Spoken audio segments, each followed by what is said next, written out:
देखो तुम्हारी चिंता तो जायज है, पर ये भी तो समझो ना, वो भी अब उसका ही परिवार है। सरला, अपने बच्चे पर भरोसा रखो। एक तो तुम्हारी वो बेकार सी सहेलियां जाने क्या पटी पढ़ा जाती तुम्हें, और तुम बस चिंता में मरी जाती हो। अरे अपने दिए संस्कार पर भरोसा तो रखो। कल को कहीं इस बात का पता बेटे को चला तो कहीं वो ही ना कह दे पता नहीं किस जमाने में जी रही है। आ जब तुमने ही बहू के साथ बेटे से कहा ही है कि वो घर भी तेरा ही है और वहाँ की जिम्मेदारी भी, तो फिर बेकार की चिंता कर अपना बीपी मत बढ़ाओ। गगन जी पत्नी को परेशान देख बोले, आप नहीं समझ रहे हैं जी। देख लेना एक दिन निकुंज हमारा नहीं उनका बेटा बनकर रह जाएगा। चलिए आप खाना खा लीजिए, मुझे भूख नहीं है। कह ख्यालों में खोई सी सरला जी पति गगन जी को खाना परोसने लगी। ये औरतें भी ना जाने क्यों दोस्तों की बात पर आंख बंद कर भरोसा कर लेती है। सबके बच्चे एक जैसे नहीं होते, ये बात सरला को कैसे समझाओ। मन ही मन रोटी का टुकड़ा मुंह में डालते गगन जी सोच रहे थे, सरला तुम भी थोड़ा खा लो, ऐसे भूखे पेट एसिडिटी होगी सो अलग। चिंतित पत्नी को पास की कुर्सी पर बिठाकर हाथों से निवाला खिलाने की कोशिश करते गगन जी ने कहा, पता नहीं एक ही बेटा है मेरा, अगर वो भी। मैं सच कहती हूँ जी, जीते जी मर जाऊंगी। कह वहां से उठ सरला जी कमरे में जाकर सोने की कोशिश करने लगी। कानों में बार बार दोस्त कस्तूरी की बात गूंज रही थी, देखना गया तेरा बेटा भी अब तेरे हाथ से।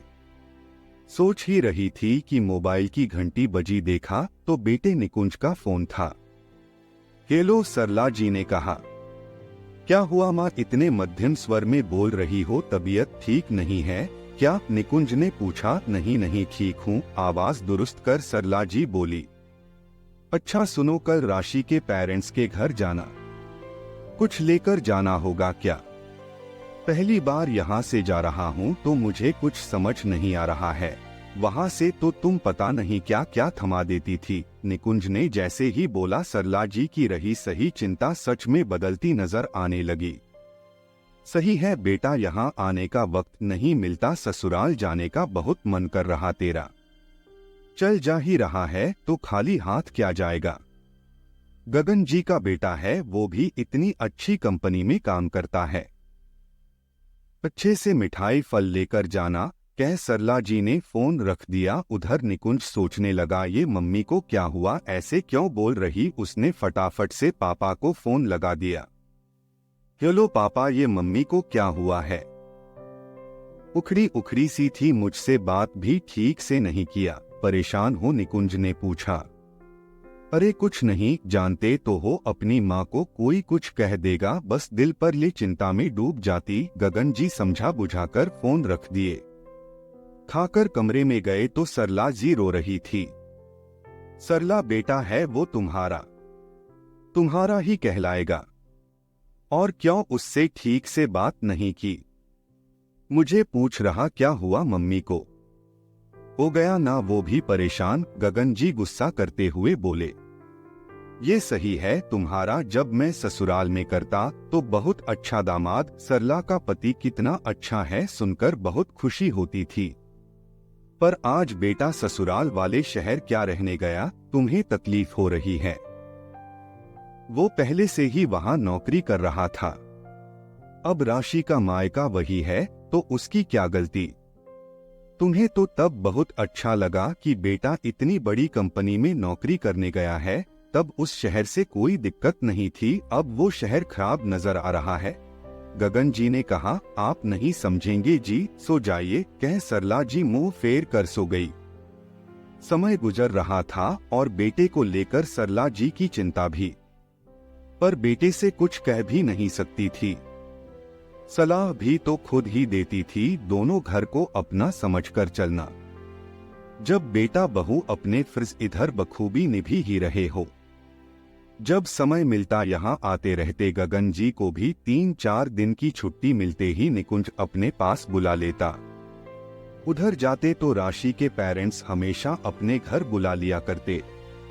गुजरते वक्त के साथ सरला जी महसूस करने लगी थी जैसे बहू उनको दिल से अपना मान सब करती, हर बात का ख्याल रखती है, अपने माता पिता के प्रति लापरवाह सी थी।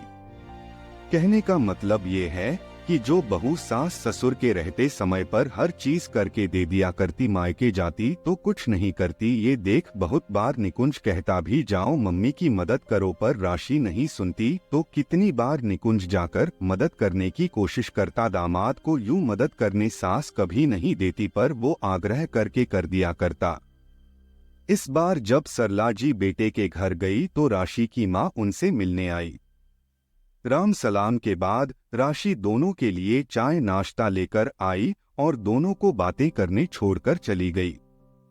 आप बहुत किस्मत वाली है समधन जी, आप लोगों के पास निकुंज जैसा बेटा है, जो कभी भी हमें ये एहसास नहीं होने देता कि वो हमारा बच्चा नहीं है। हम तो बहुत भाग्यशाली है जो निकुंज जैसा दामाद मिला। बेटी तो थी ही, बेटे की जो कमी कभी कभी खलती थी वो निकुंज ने पूरी कर दी। इतने अच्छे संस्कार दिए हैं आपने उसे, तभी वो कभी गुमान नहीं करता वो हमारा इकलौता दामाद है।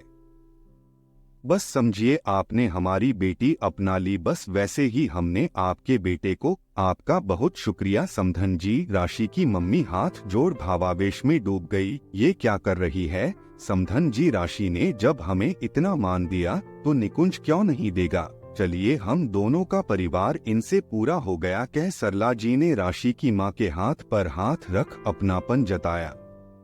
राशि की माँ के चले जाने के बाद गगन जी जो ये सब देख सुन रहे थे सरला जी से बोले, अब क्या होगा सरला, समधन जी ने तुमसे तुम्हारा बेटा छीन लिया। क्या हंसने लगे। ज्यादा मेरा मजाक ना बनाइए, मैं कितना गलत सोच रही थी जी। जब बहू हमें अपना मान सब करती तो बहुत अकड़ में रहते, बेटा ससुराल को करता बुरा क्यों लग जाता। देखा मेरे संस्कार, मेरा बेटा कितना भाग्यशाली है। दो माँ मिल गई उसे, सरला जी अपनी वाहवाही करते हुए बोली। और मुझे क्या मिला माँ, राशि कमरे में आकर नखरे दिखाते सरला जी से बोली। तुम्हें भी तो दो माँ मिल गई, कहकर वो बहू को गले लगा ली। गगन जी और निकुंज दोनों हंसने लगे। बहुत बार एक बेटे की माँ को इस बात की चिंता लगी रहती है कि बेटा कहीं ससुराल का होकर ना रह जाए।